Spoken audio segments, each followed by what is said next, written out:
सभी दर्शकों को मेरा नमस्कार। आप सभी का स्वागत है तिवारी एकेडमी में। आज के इस वीडियो में हम बात करने वाले हैं कक्षा 9 के सामाजिक विज्ञान में अर्थशास्त्र के अध्याय 3 के अभ्यास की। अर्थशास्त्र का अध्याय 3 जिसका शीर्षक है निर्धनता एक चुनौती।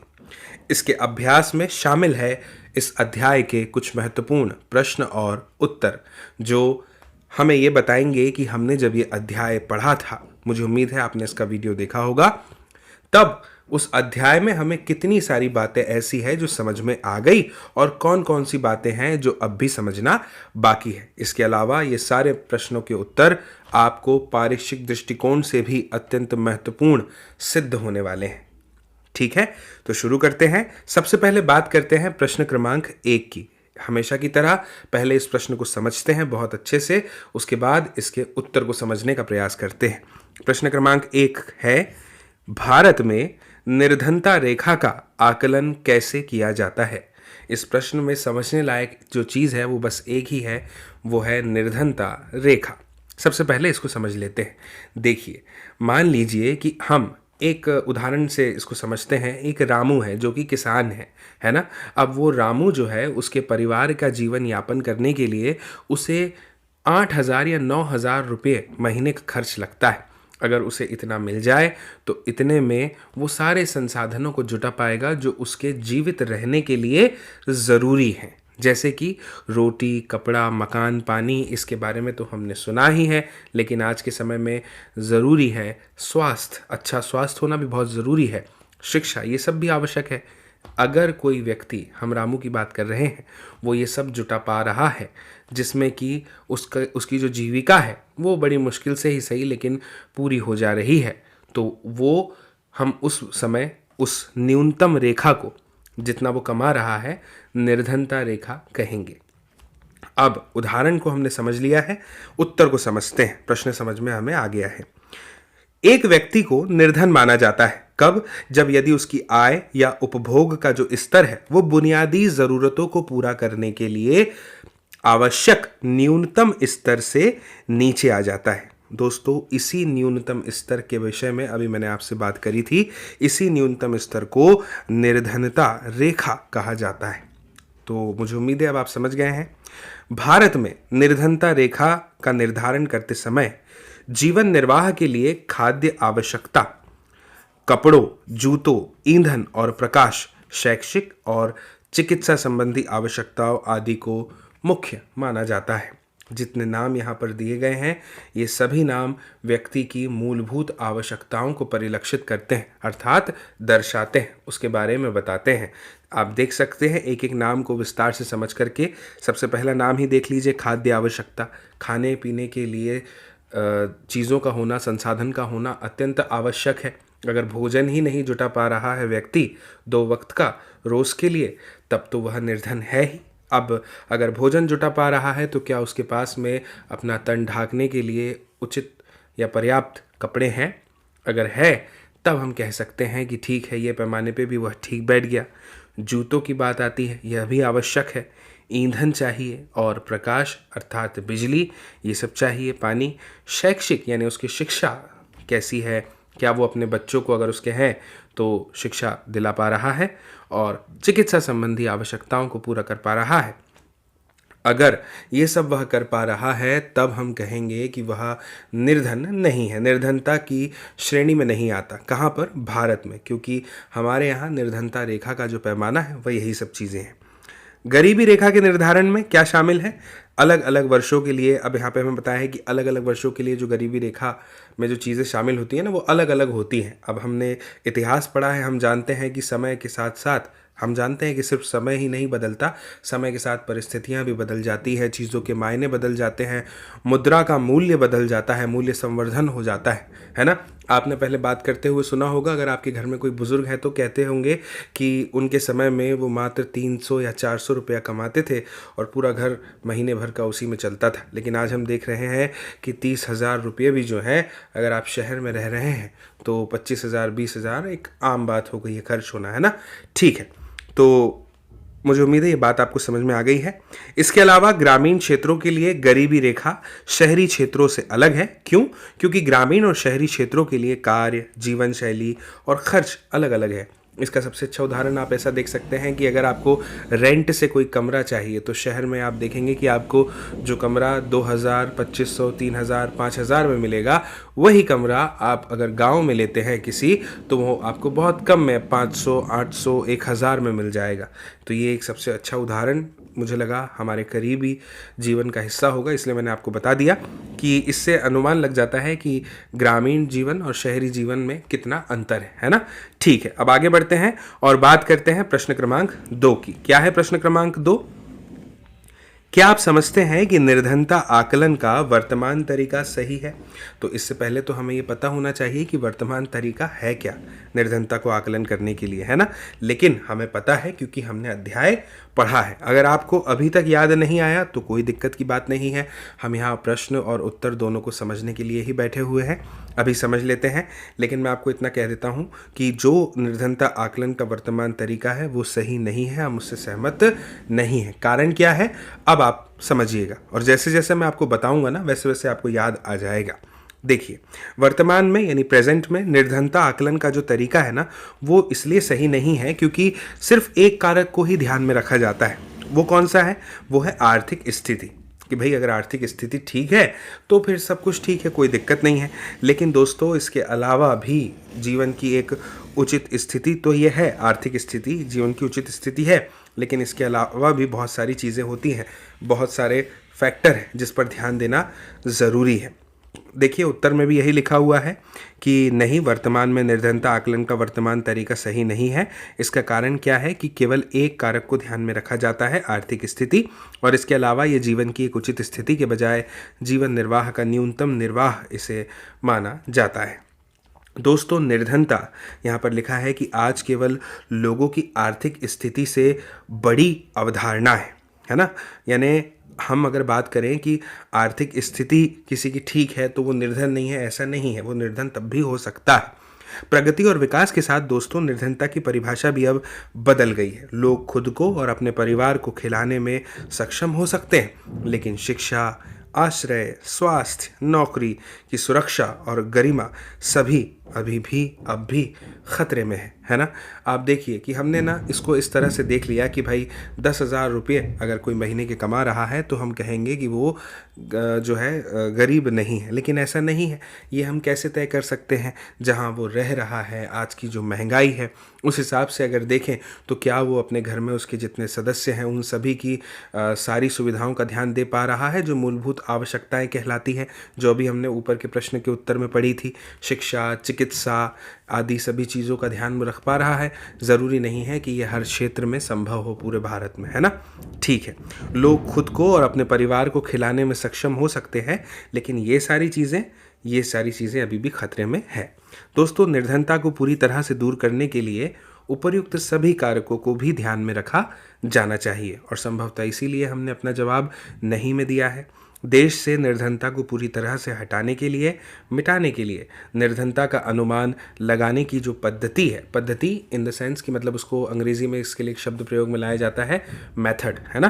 तो अनुमान लगाने की जो मेथड है, जो पद्धति है, उसको भी क्या होना चाहिए? समय के साथ बदलना चाहिए। ठीक है, मुझे उम्मीद है आपको ये प्रश्न और इसका उत्तर दोनों अच्छे से समझ में आ गए हैं। अब हम आगे बढ़ते हैं। आप जानते हैं कि हम अपने वीडियो में एक ही उद्देश्य लेके चलते हैं हमेशा। जब भी हम सॉल्यूशंस को पढ़ते हैं तो वो ये रहता है कि एक बार अगर ये वीडियो आप देख लें तो उसके बाद आपको बस एक बार का रिवीजन और करना पड़े, ताकि सारी चीज़ें आपको अच्छे से समझ में आ जाए और वो चीज़ें हमेशा के लिए आपको याद रहें, है ना। ठीक है, अब प्रश्न क्रमांक 3 पर आते हैं। क्या है प्रश्न क्रमांक 3? भारत में 1973 से निर्धनता की प्रवृत्तियों की चर्चा करें। हमसे चर्चा करने के लिए कहा जा रहा है, तो आइए चर्चा करते हैं। दोस्तों, भारत में अगर हम सबसे पहले बात करें उत्तर के अकॉर्डिंग किस चीज़ की? निर्धनता अनुपात की, रेशो की, तो वर्ष 1973 में 1973 में अप्रॉक्सीमेट यानी कि लगभग 55% से वर्ष 1993 में 36% तक के महत्वपूर्ण गिरावट आई थी। किस चीज़ में आई थी? निर्धनता के अनुपात में। कब से कब तक? 73 से 93 के बीच में, यानी ये 20 साल, 2 दशक की बात हो रही है। ग्रामीण और शहरी दोनों ही क्षेत्रों के लिए 1993 से 94 का जो समय था उसमें निर्धनता अनुपात एक साथ 45% था। और अगर अब हम और आगे की बात करें जैसे 2011-12 की, तो इसके लिए अनुपात घट करके कितना रह गया है, 22% रह गया है। लेकिन दोस्तों अभी भी हम यहाँ पर चिंता मुक्त नहीं हो सकते। चिंता का विषय अभी भी वैसा ही बना हुआ है। देश में निर्धनों की संख्या में कोई भारी गिरावट नहीं आई है। अब आपके मन में एक प्रश्न आ रहा होगा कि आपने अभी बताया सर कि 55% था अनुपात। मैं कहूँगा बिल्कुल सही है। फिर आप कहेंगे आपने बताया कि 2011-12 में 22% रह गया। मैं कहूँगा यह भी सही है। और अब आप ऐसा कह रहे हैं कि संख्या में कोई कमी नहीं आई। तो मैं आपको बता दूं कि देखिए, जैसे जैसे हमारी कमी आई निर्धनता के अनुपात में, वैसे वैसे आप ये बात भी समझिए कि 73 से अभी तक के जनसंख्या कितनी बढ़ गई है ना। तो उस हिसाब से अगर अनुपात का अंदाज़ा लगाया जाए तो संख्या में आपको कोई खास परिवर्तन देखने को नहीं मिलेगा। मुझे उम्मीद है अब आप मेरी बात समझ गए होंगे, है ना। और समझिए, 1993-94 में ग्रामीण और शहरी दोनों क्षेत्रों में 32 करोड़ निर्धन आबादी थी। 2011-12 तक निर्धन आबादी ग्रामीण और शहरी दोनों क्षेत्र के लिए 16 करोड़ रह गई है। अब ये सर्वेक्षण हमें एक स्पष्ट रूप से बता रहा है, क्या बता रहा है, कि भारत को निर्धनता मुक्त देश बनाने के लिए संबंधित अधिकारियों को कुछ गंभीर कदम उठाने चाहिए। आंकड़ा बशर्ते कुछ कम हुआ है, लेकिन अब भी हम इससे चिंता मुक्त होकर के बैठ जाएं, ये संभव नहीं है, है ना। चिंता का विषय ये आज भी उतना ही है। ठीक है, अब हम आगे बढ़ते हैं और आगे बढ़ते हुए बात करते हैं प्रश्न क्रमांक 4 की। क्या है प्रश्न क्रमांक 4? भारत में निर्धनता में अंतर्राज्य असमानताओं का एक विवरण प्रस्तुत करें। प्रश्न को समझिए, निर्धनता में जो अंतर है ना, उसमें राज्य में जो असमानताएं पाई गई है उसके विवरण को हमसे मांगा जा रहा है। चलिए, कोई दिक्कत नहीं है। इसके 5 बिंदु हमें उत्तर में दिए गए हैं। हम क्रम से एक एक को विस्तार से समझते हैं। भारत में निर्धनता के प्रमुख कारण। सबसे पहला कारण है ब्रिटिश औपनिवेशिक शासन के तहत आर्थिक विकास का निम्न स्तर। जब भी हम औपनिवेशिक शब्द सुनते हैं तो हमें ये बात समझ में आ जाती है कि उसमें जो औपनिवेशिक शहर है, जो औपनिवेशिक देश है, उसका अपना कोई फ़ायदा नहीं है, क्योंकि उपनिवेश का तो अर्थ ही यही है कि जिस राष्ट्र का वो उपनिवेश बना हुआ है वो वहाँ के संसाधनों को वहाँ से छीनना या लूटना चाह रहे हैं, उपयोग करना चाह रहे हैं, उपभोग करना चाह रहे हैं, है ना। तो ब्रिटिश औपनिवेशिक शासन में भी यही रहा। आर्थिक विकास का स्तर काफ़ी निम्न रहा, है ना। हमने इतिहास में बहुत अच्छे से पढ़ा है इस बात को, कक्षा 8 के इतिहास में आपको याद होगा। औपनिवेशिक सरकार की नीतियों ने पारंपरिक हस्तशिल्पों को बर्बाद कर दिया था और वस्त्रों जैसे उद्योग के विकास को हतोत्साहित कर दिया था, है ना। कितना ज़्यादा कंपटीशन बढ़ा दिया गया था, आपको याद होगा। दूसरा बिंदु, हरित क्रांति के प्रसार ने देश के लोगों के लिए कई रोजगार के अवसर पैदा किए, फिर भी वे नौकरी चाहने वालों की संख्या की तुलना में पर्याप्त नहीं थे। इसका अर्थ सीधा सा यही है कि जितने लोग चाह रहे थे कि उन्हें रोजगार मिल जाए, उनको अभी भी सबको नहीं मिल पाया था।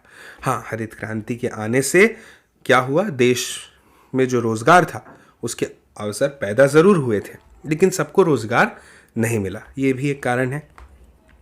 तीसरा, भारत में निर्धनता के, अच्छा यहाँ पे हरित क्रांति की बात क्यों की गई, और भी तो बहुत सारी चीज़ें थी। हरित क्रांति की बात इसीलिए की गई है क्योंकि आप समझिए कि हरित क्रांति में जो उत्पादन प्राप्त हुआ ना वो बहुत ज़्यादा था। तो एक तरफ तो वो परिणाम उसके कहीं ज़्यादा संतोषजनक थे, लेकिन अगर रोज़गार की बात करें तो वो वहाँ पे उस चीज़ को संतुष्ट नहीं कर पाया, इसीलिए यहाँ पर दिया गया है। अब तीसरा समझिए, भारत में निर्धनता के लिए भूमि और संसाधनों का असमान वितरण एक अन्य महत्वपूर्ण कारक है। भारत में निर्धनता के लिए भूमि और संसाधन जो है ना उसका वितरण असमान है। हम जानते हैं विविधता वाला देश है भारत, और ये भी एक महत्वपूर्ण अन्य कारण है। चौथा क्या है कि जो सामाजिक दायित्व हैं या धार्मिक समारोह होते हैं ना, उनको पूरा करने के लिए निर्धनों को बहुत खर्च करना पड़ता है, जिसके परिणाम से निर्धनता होती है। ठीक है, इसका सबसे अच्छा उदाहरण आप ऐसे में देख सकते हैं कि जब भी किसी घर में विवाह होता है ना, तो क्या होता है, बहुत खर्च होता है, अत्यधिक मात्रा में खर्चा होता है, सभी परिचितों को बुलाना पड़ता है, निमंत्रण देना होता है। और चूंकि विवाह एक ऐसी चीज़ है जिससे हम सब कभी ना कभी गुजरे हैं, कभी ना कभी गुजरेंगे। आप जानते हैं कि अपने परिवार में किसी न किसी का विवाह होते हुए हमने देखा है, तो हम उन सारे खर्चों को भी समझ सकते हैं जो उस समय होते होंगे, है ना, या होने चाहिए। तो ये यही बात हमसे यहाँ पर कही गई है। एक खाली उदाहरण था जो मैंने आपको दिया, जिससे कि मैं आपको बता सकूं कि समारोह में, इन सब में क्या कितना खर्च हो सकता है। ठीक है, समान चीज़ मृत्यु पर भी है ना। आप जानते हैं मृत्यु भोज आदि, जब किसी की मृत्यु हो जाती है तो बहुत सारी चीज़ें करनी पड़ती हैं, तब भी खर्च होता है। ठीक है, हम अर्थव्यवस्था की बात कर रहे हैं तो अपने नज़रिए को संकुचित नहीं रखेंगे किसी भी स्तर पर। अब पांचवा बिंदु देखते हैं। लोगों की आय में असमानता भी निर्धनता का एक प्रमुख कारण है। ठीक है ना, असमान होना भी निर्धनता को दर्शाता है। आप देखेंगे कि अक्सर ये बात कही जाती है कि देश के 10% लोगों के पास में देश का 80% से अधिक धन है, और देश के जो 90% लोग हैं वो 20%, 10% धन उनके पास में है। तो ये बंटवारा तो निश्चित ही असमान है ना। ठीक है, तो मुझे उम्मीद है कि भारत में जो निर्धनता के प्रमुख कारण हैं ये आप समझ गए होंगे। लेकिन आपको ये चीज़ भी समझनी होगी कि जब प्रश्न हमसे पूछा जाता है ना, तो वो किस भाषा में पूछा जा रहा है और हमें उसका जवाब कैसे देना है। क्योंकि प्रश्न में हमें सीधे नहीं कहा गया था कि हमें निर्धनता के प्रमुख कारण बताने, हमें निर्धनता में अंतर्राज्य असमानताओं का एक विवरण प्रस्तुत करना था, जिसका हो न हो अर्थ कहीं ना कहीं से निकल के उसके कारणों पर ही आ जाता है। मुझे उम्मीद है कि आपको बात समझ में आ गई है। अब हम आगे बढ़ते हैं, बात करते हैं प्रश्न क्रमांक 5 की। क्या है प्रश्न क्रमांक 5? प्रश्न क्रमांक 5 है कि उन सामाजिक और आर्थिक समूहों की पहचान करें जो भारत में निर्धनता के समक्ष निरुपाय हैं।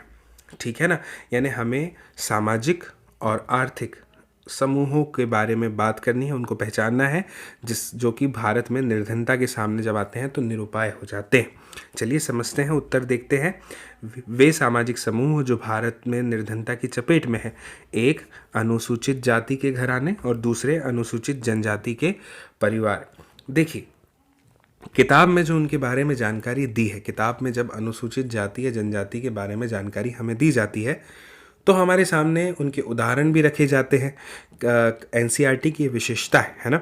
लेकिन आप इस चीज़ को समझिए कि जब तक आप किसी चीज़ को प्रैक्टिकली नहीं देखेंगे, आप उसका सही मायनों में, अर्थों में जायज़ा नहीं ले पाएंगे। अगर आपने किसी को देखा होगा, ग्रामीण जीवन से आप परिचित होंगे, तो आप जानते हैं कि यहाँ जो लिखा हुआ है ये बिल्कुल सही बात है कि आज भी ये वर्ग जो है निर्धनता की चपेट में है ना। फिर क्या लिखा है दूसरा, कि वे आर्थिक समूह जो भारत में निर्धनता की चपेट में है। अब वो कौन से हैं? ये तो अभी हमने सामाजिक समूहों की बात करी, आर्थिक समूह की बात करते हैं।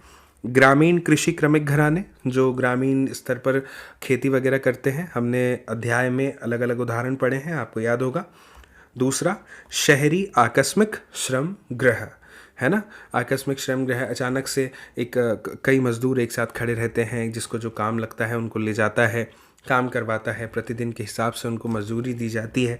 तो ये भी जो है हम देख सकते हैं कि निर्धनता की चपेट में ये मजदूर वर्ग भी पूरा का पूरा आ जाता है। ठीक है, मुझे उम्मीद है कि आप ये समझ गए हैं।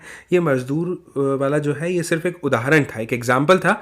आप पूरे के पूरा जो श्रम गृह है उसको मजदूर से नहीं जोड़ सकते, उसमें बहुत सारी चीज़ें आती हैं, कूली वगैरह, ये सभी लोग जो रोज़ प्रतिदिन का काम करते हैं, प्रतिदिन थोड़ा बहुत कमा लेते हैं, ये सब इसी में आते हैं। ठीक है, अब बात करते हैं प्रश्न क्रमांक 6 की। प्रश्न क्रमांक 6 है कि भारत में अंतर्राज्यीय निर्धनता में विभिन्नता के कारण बताइए। आप जानते हैं कि भारत में अलग अलग राज्य में निर्धनता है। अब हमें उसके कारणों पर चर्चा करनी है, कारणों के बारे में बताना है कि विभिन्नता क्यों है, एक समान गरीब क्यों नहीं पाए जाते। समझिएगा दोस्तों, भारत में निर्धनता जो है वो अलग अलग राज्यों के लिए अलग अलग है ना।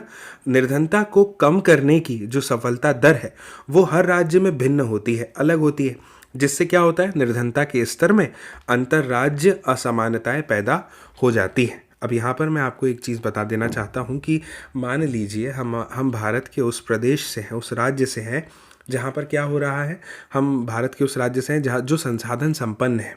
ठीक है, तो अब अगर वो संसाधन संपन्न है तो बहुत सारे इस बात के चांसेस हैं कि वहाँ पे निर्धनता का जो अनुपात है, जो रेशो है गरीबी का, वो कम होगा, क्योंकि संसाधन संपन्न अगर राज्य है तो ऐसा ज़रूरी हो सकता है, संभावनाएं हैं कि लोग कोई ना कोई रोज़गार से जुड़े हुए हों, जुटे हुए हों। ठीक है। वहीं अगर दूसरे राज्य की बात करें जो इसके विपरीत है, जहाँ पर संसाधनों की थोड़ी कमी है, क्योंकि हम जानते हैं कि संसाधनों का वितरण जो है पूरे देश में असमान है, समान वितरण नहीं है, तब हम देखेंगे कि वहाँ वो राज्य अधिक निर्धनता की चपेट में है। इसके अलावा दोस्तों, राज्य के अपने अपने उद्देश्य भी हैं कि पहले उसको क्या करना है, बाद में क्या करना है। प्राथमिक, अब आप कहेंगे कि प्राथमिक उद्देश्य तो निर्धनता मिटाना ही होना चाहिए, लेकिन ऐसा नहीं है, और भी बहुत सारे महत्वपूर्ण कार्य हैं जो साथ साथ में समांतर चलते हैं, है ना। ठीक है, अब और समझते हैं निर्धनता को कम करने की सफलता दर के बारे में। भी हमने क्या देखा कि अलग अलग राज्य में अलग अलग होती हैं, और इसी से क्या पैदा हो जाती हैं, अंतर्राज्य असमानताएं पैदा होती है। अब हमें ये बताया है कि उड़ीसा, बिहार और मध्य प्रदेश जो हैं, ये भारत के 3 सबसे निर्धन राज्य हैं। ठीक है, कौन कौन से? उड़ीसा, बिहार और मध्य प्रदेश। यहाँ पर निर्धनता से नीचे रहने वाले लोग जो है ना, वो क्रम से 47, 42 और 37% है। जहाँ तक दोस्तों निर्धनता का प्रश्न है, निर्धनता का सवाल है, केरल, जम्मू और कश्मीर, पंजाब और हिमाचल प्रदेश जो है, ये भारत के 3 सबसे बेहतर राज्य हैं। ठीक है ना। तो ये जानकारी भी हमें होनी चाहिए कि कौन से राज्य हमारे देश में सबसे गरीब हैं और कौन से बेहतर हैं। अनाज का सार्वजनिक वितरण, मानव संसाधन विकास पर अधिक ध्यान दिया जाना, अधिक कृषि का विकास होना, भूमि सुधार उपायों से इन राज्यों में निर्धनता कम करने में सहायता मिलती है। ठीक है ना। हमारे देश में कुछ ऐसे आंकड़े हैं जिनको अगर आप देखेंगे तो आपको समझ में आएगा कि बहुत तेज़ी से इन राज्यों में जो है सुधार हो रहा है ना। इसमें से आप एक उदाहरण मध्य प्रदेश का ले सकते हैं। अगर आपको जानकारी हो, आपने पढ़ा हो न्यूज़ में, तो एक बार आया था कि लगातार 3 से 4 वर्षों में, कुछ गत वर्षों में उन्होंने लगातार कृषि कर्मण पुरस्कार जीता था, है ना। तो कुल मिलाकर बात क्या है, यही है कि जो चीज़ें हमें यहाँ बताई गई हैं कि एक तो मानव संसाधन हो गए, सार्वजनिक वितरण हो गए, मानव संसाधन विकास की बात यहाँ पर हो रही है, उस पर अधिक ध्यान देना, कृषि का विकास अधिक तरह से होना। आप जानते हैं कि कृषि का विकास तब भी हो सकता है जब हम उसमें आधुनिक तकनीकों का भी उपयोग करें सही से, है ना, और भूमि सुधार उपाय करें। तो इससे हमें बताया है कि निर्धनता कम करने में सहायता जो है ऐसे राज्यों में मिली है, इन्हें प्राप्त हुई है। ठीक है, अब हम आगे बढ़ते हैं और बात करते हैं दोस्तों प्रश्न क्रमांक 7 की। प्रश्न क्रमांक 7 क्या है? प्रश्न क्रमांक 7 है कि वैश्विक निर्धनता की प्रवृत्तियों की चर्चा हमें करनी है। वैश्विक निर्धनता की प्रवृत्तियों के बारे में हमें बताना है। ठीक है, चलिए, जब मैं आपको उत्तर समझाऊंगा तो आप प्रश्न को और गहराई से समझ जाएंगे।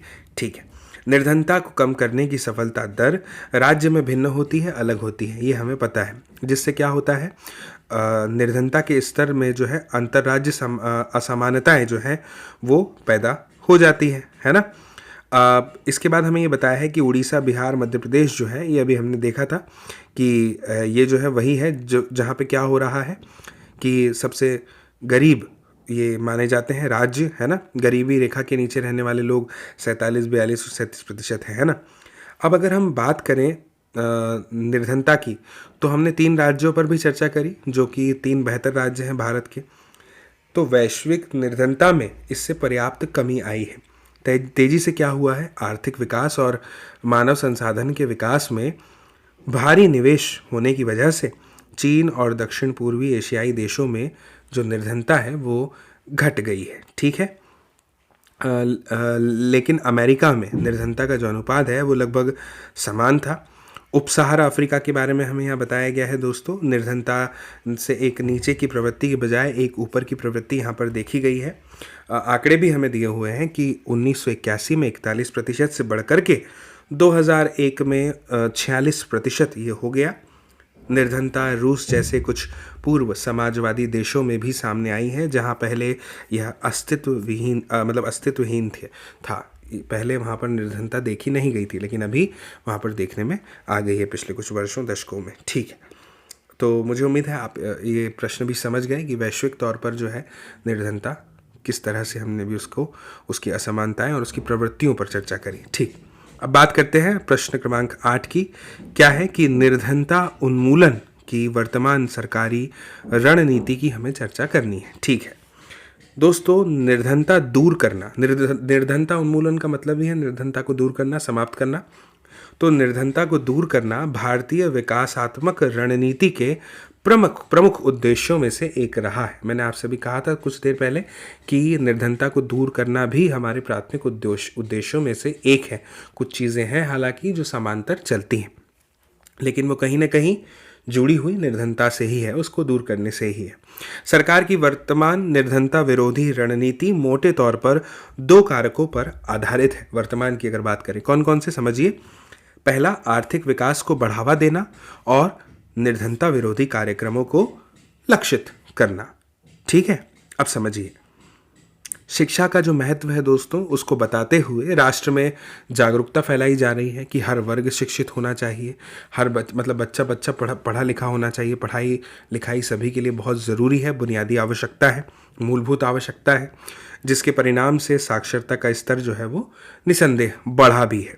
महात्मा गांधी राष्ट्रीय ग्रामीण रोजगार गारंटी अधिनियम 2005, स्वर्ण जयंती ग्राम स्वरोजगार योजना SGSY, प्रधानमंत्री ग्रामोदय योजना PMGY और प्रधानमंत्री रोजगार योजना PMRY जैसी विभिन्न योजनाएं जो हैं सरकार के द्वारा निर्धनता उन्मूलन के उद्देश्य से शुरू की गई है, जिसमें रोजगार दिया जाता है इतना जिससे कि वो अपनी जीविका चला सके। मेरे ख्याल से ये महीने भर में कुछ दिन का होता है या वर्ष भर में 6 महीने में कुछ दिन का इसका टारगेट होता है। आपको याद होगा हमने इसको अध्याय में विस्तार से पढ़ा था, जहाँ पर हमने भत्ते आदि का भी जिक्र किया था, है ना। ठीक है, तो ये वाली बात आपको समझ में आ गई होगी। तो हमने अभी ये देखा कि निर्धनता उन्मूलन की जो वर्तमान सरकारी रणनीति है वो क्या है, किस तरह से काम हो रहा है ना। अब आगे बढ़ते हैं और बात करते हैं प्रश्न क्रमांक 9 की। क्या है प्रश्न क्रमांक 9? कि निम्नलिखित प्रश्नों का संक्षेप में उत्तर देना है। पहला प्रश्न है, मानव निर्धनता से आप क्या समझते हैं? दूसरा है, निर्धनों में भी सबसे निर्धन कौन है? और तीसरा है, राष्ट्रीय ग्रामीण रोजगार गारंटी अधिनियम 2005 की विशेषताएं क्या है, मुख्य विशेषताएं क्या है? ठीक है, क्रम से बात करते हैं। सबसे पहले बात करते हैं पहले प्रश्न की कि मानवता निर्धनता से आप क्या समझते हैं। मानव निर्धनता एक शब्द है। इसका क्या अर्थ होता है कि भारत में निर्धनता केवल लोगों की आर्थिक स्थिति तक के ही सीमित नहीं है, बल्कि विभिन्न अन्य क्षेत्रों में भी ये फैलती है। हमें और भी बहुत सारी चीज़ें हैं जिससे ये पता चल जाता है कि व्यक्ति जो है, जिसकी बात हो रही है, व्यक्ति विशेष या समूह विशेष, ये निर्धन है। सिर्फ आर्थिक स्थिति से ही आकलन करना तो सही नहीं, ठीक नहीं है, जिसमें शिक्षा की कमी भी शामिल है, स्वास्थ्य देखभाल प्रणाली की लापरवाही भी है, भेदभाव और असमानता, ये सभी शामिल है। देश से निर्धनता को समाप्त करना केवल अधिकारियों का ही उद्देश्य नहीं होना चाहिए, तो फिर बल्कि मानव निर्धनता को समाप्त करना भी उद्देश्य होना चाहिए। ठीक है ना। मुझे उम्मीद है कि आपको ये बात समझ में आ गई होगी कि सभी का उद्देश्य यही होना चाहिए, है ना। और बेरोज़गारी क्या होती है इसके बारे में भी हमने विस्तार से पढ़ा है ना, कि बेरोज़गारी जो जिस तरह से दिखाई दे रही है ये ऐसी ही नहीं है। कुछ लोग भी ऐसे हैं जो काम ही नहीं करना चाहते, है ना, तो वो भी एक कारण इसमें जुड़ा हुआ है। अब बात करते हैं अगले प्रश्न की। निर्धनों में भी सबसे निर्धन कौन है? महिलाओं, शिशुओं और बुजुर्गों को निर्धनता में सबसे निर्धन माना जाता है। अब ऐसा क्यों है, ये प्रश्न आ सकता है। तो जवाब सुन लीजिए कि ऐसा इसलिए है क्योंकि एक निर्धन परिवार में, गरीब परिवार में ये लोग सबसे अधिक पीड़ित होते हैं और जीवन में अधिकतम आवश्यकताओं से वंचित हैं, जबकि सबसे ज़्यादा आवश्यकता इन्हीं को होती है, चीज़ों की उपलब्धता की, संसाधनों की उपलब्धता की। ठीक है, कौन कौन? महिलाएं, शिशु और बुजुर्ग। ठीक, अब आगे बढ़ते हैं और बात कर लेते हैं तीसरे प्रश्न की, जो क्या था कि राष्ट्रीय ग्रामीण रोजगार गारंटी अधिनियम 2005 की मुख्य विशेषताएं क्या है। चलिए इस पर चर्चा करते हैं। राष्ट्रीय ग्रामीण रोजगार गारंटी अधिनियम 2005 की मुख्य विशेषताएं इस प्रकार से है। 3 विशेषताएं हमारे सामने हैं। सबसे पहली ये है कि आजीविका सुरक्षा सुनिश्चित करने के लिए हर घर में 100 दिनों का वेतन रोजगार प्रदान करना। यही बात मैं अभी आपको थोड़े समय पहले बता रहा था, है ना, कि कुछ दिनों का वो होता है, 100 दिनों का वेतन रोजगार प्रदान करना।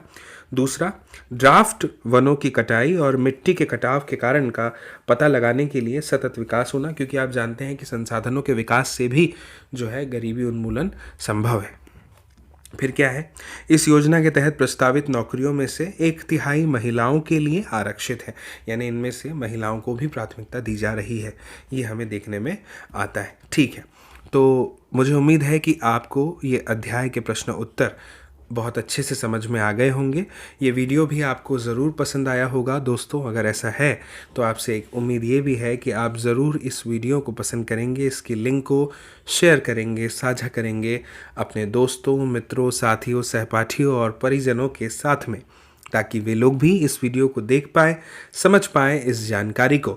और मुझे पूरा विश्वास है कि अगर ये अध्याय आपने यहाँ तक पूरा देख लिया है तो बस अब एक बार का रिवीजन और शेष रह जाता है, और उसके बाद आपको सभी प्रश्नों के उत्तर झटपट से याद हो जाएंगे और फिर आप अच्छा परिणाम प्राप्त कर पाएंगे अपनी परीक्षा में, है ना। ठीक है, इसी उम्मीद के साथ कि अगले किसी वीडियो में अगली जानकारी के साथ जल्द ही फिर वापस से मुलाकात होगी। आप सभी को मेरा नमस्कार।